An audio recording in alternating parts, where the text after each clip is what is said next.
Hi guys. So today we're telling the full story, like the full packed story of what landed Baba Ijesha in trouble. So sometimes in April 2021, Damilola Adekoya, popularly known as Princess the Comedian, made this shocking revelation via her Instagram handle.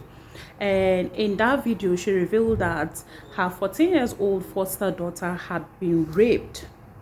Now, the person who was alleged to have defiled this girl was almost like a shock when his name was revealed to the public. So it turned out the alleged rapist at the time was Olarenwaju Omiyinka James, popularly known as Baba Ijesha. He was the one accused of raping the girl, even though now he's been convicted, right? So Princess made more revelations. She said some years back her marriage had crashed and she had also lost a baby. So some compassionate neighbors decided to give her their children so she wouldn't feel lonely. They gave her 6 children, 3 boys and 3 girls, to live with her. And she had those children under her care. And Baba Ijesha knew about all of that. And she said there was this certain day that Baba Ijesha visited her house for help, and on that day her aunt was also around. So the 5 kids out of the 6 that were living with her went out to play, leaving just the 14 years old girl in question at home with the adults. And she said when her aunt was leaving, she decided to go downstairs so she could lock up the gate. And within the space of 3 to 4 minutes that she left the minor with Baba Ijesha in the house, she had no idea that something had happened within that space of time. Meanwhile, Princess said that Baba Ijesha is someone she had helped at different points in time. She also told the story of how she registered him for extra lessons before she paid for him to sit for GCE, and eventually he secured admission in Unilag. So Baba Ijesha, she was more like his benefactor, right? And she said she had no idea that something had happened on that very day until years later. So she said weeks after that very day, she got a call from the children's school, and the 14 years old girl was reported that at the time she was reported that she was seen sitting on her brother's lap and she was twisting in a certain way that was reprehensible. So the school thought it was necessary to report what had happened to the biological parents as well as to the foster parents. So Princess got involved into the matter, and she said the biological parents of these kids are highly religious, so they interpreted what had happened in school as a spiritual issue, and then they began to pray over what the kids were said to have done in school. They began to pray, and then she said subsequently this girl began to fail in school. She wasn't doing well, and she said she got her registered for extra lessons, but nothing really improved, nothing really changed. And Princess said there was this day, that was before the shocking revelation from the 14 years old girl. She said they were watching a movie in the house and her friend was also around, and they noticed that this 14 years old girl was jittery when she saw Baba Ijesha in the movie. Meanwhile, after that visit of Baba Ijesha 7 years ago, Princess said he never visited the house again, as anytime he needed help from her, he called her on the phone. She even said the last time he called her for help, she was ill and she was upset that he was the one who needed help. Why didn't he come to the house instead of calling her? But he said he was shooting a movie and that was why he couldn't come to the house. So she had to go over to where he was shooting the movie. Now, Princess said this girl, seeing Baba Ijesha in the movie that they had acted together, became jittery. So her friend began to talk with the girl to discuss, ask her questions if everything was okay. And that was when the girl disclosed to her friend what had happened 7 years ago. Now, that is the day when Baba Ijesha visited her home, and her aunt was also around the day she stepped down to lock the gate, remember? So she said the girl revealed that on that day, when she went out to lock the gate, Baba Ijesha defiled her, and he cautioned her not to tell anybody what had happened. And for him to be sure if the girl had told anybody or not, he got back to the house the next day, and he asked the girl to follow him to the car to pick up fruits that he had bought. And the girl told them that when she went to the car to pick up the fruit, Baba Ijesha used his car key to also defile her 7 years ago. So Princess said she had no idea that any of this happened right under her nose by the same person whom she had rendered so much help to defiling her foster daughter. So she was really broken in that video. She couldn't fight back her tears, and she now said that made her to speak to her mom about what the girl had revealed, and she also spoke to her friend and sister. And her mom advised her to call Baba Ijesha to the house so they could ask him if he actually did those things that the girl had alleged. And she said that was the plan, but she then remembered that was the day Baba Ijesha was to come to her house, because at this time she had reached out to Baba Ijesha via Instagram. She left him a message and said he should check his DM because she couldn't reach his lines. So Baba Ijesha did go back to her, and she told him that she had a movie she wanted to shoot, and she wanted him to play a role in it. So he agreed to come over to her house. And she said on the day he was to come to her house, she suddenly remembered that her sister had cautioned that if she had no evidence as to what he had done, he was going to deny it and the public would believe him over her and the girl.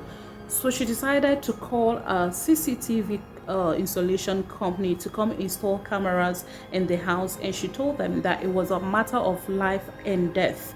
So she said the company came through for her. They installed the cameras, and when Baba Ijesha arrived her house, he saw her with the cameraman while they were leaving. He asked her who those people were, and she just said to him they were people from DSTV. And she also told Baba Ijesha that she was going out with them, but she will come back much later. She said to him to relax and feel at home. It was a bait. So Baba Ijesha, according to Princess, stood up barely 2 minutes after she left and began to check each room in the house to ensure there was no third party in the house apart from him and the little girl, because Princess at that time left Baba Ijesha in the house with the 14 years minor. So she said before they left the house, before Baba Ijesha arrived, the minor was jittery, because she hadn't seen Baba Ijesha since the incident 7 years ago. So she was a bit jittery, but they asked her to be cool as nothing was going to happen. And Princess said they were watching the entire house on the camera via her phone. So out there, Baba Ijesha, after checking each room and was sure there was no third party, began to touch this minor inappropriately. He touched her inappropriately, even to the point of licking her fingers and all of those. Princess said it was at the point when he stood up to go to the kitchen with the minor. That was when they had to move in, because they knew there was no camera in the kitchen. So they quickly moved in. Before they moved in, they had already called on the police. So when they moved in, they began to interrogate him. And the only thing he kept saying was he was sorry, they should forgive him and all of those. Eventually, the police arrested him and took him to the Panti police station.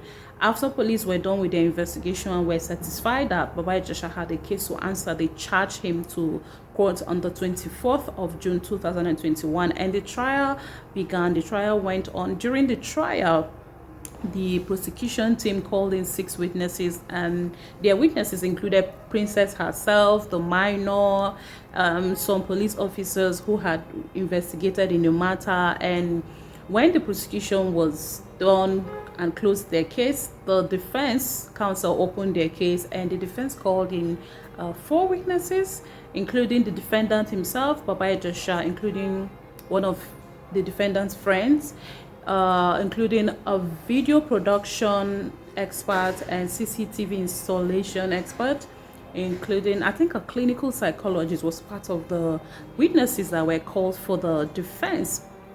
And the defendant put up a defense that it was a skit he was called to act by Princess. So what was seen on the CCTV footage was him acting a script by Princess, and that same script was turned around and used against him.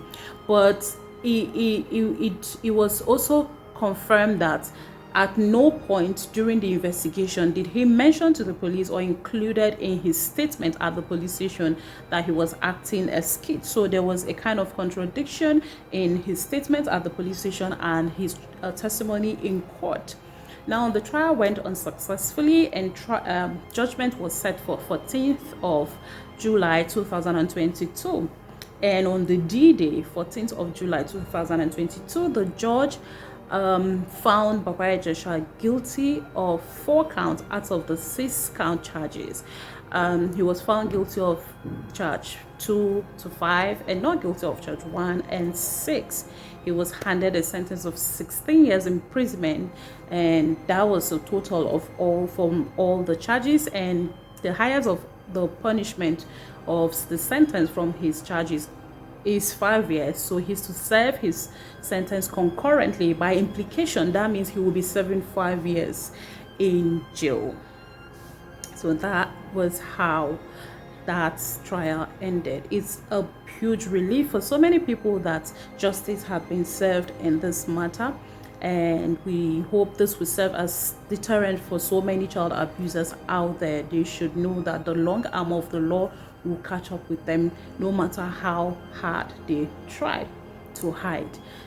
Now, I have those serious questions bothering on my mind, right? Do you think it was the appropriate thing that Princess did by setting that child in the line of danger just to obtain evidence? Could she have simply prevented the situation from happening? Or that was just the perfect option to explore at the time? I am bothered about these questions, and I would love to know your thoughts in the comment section. Another thing I would really know your thoughts about is the unprintable curses that she rained on people who had taken sides with the non-convict Baba Ijesha, as at the time the allegation was earlier made. Do you think those curses were really necessary? Would love to know your thoughts again in the comment section. In the meantime, guys, be a good citizen. Take care of yourself, take care of your mental health, take care of your emotions. Be kind to yourself, be kind to the people around you, and always be a good citizen. And if you did enjoy watching this video, please like it, share it, and do well to subscribe to our YouTube channel. I remain Dorcas Ike Oluoko, and I love you all.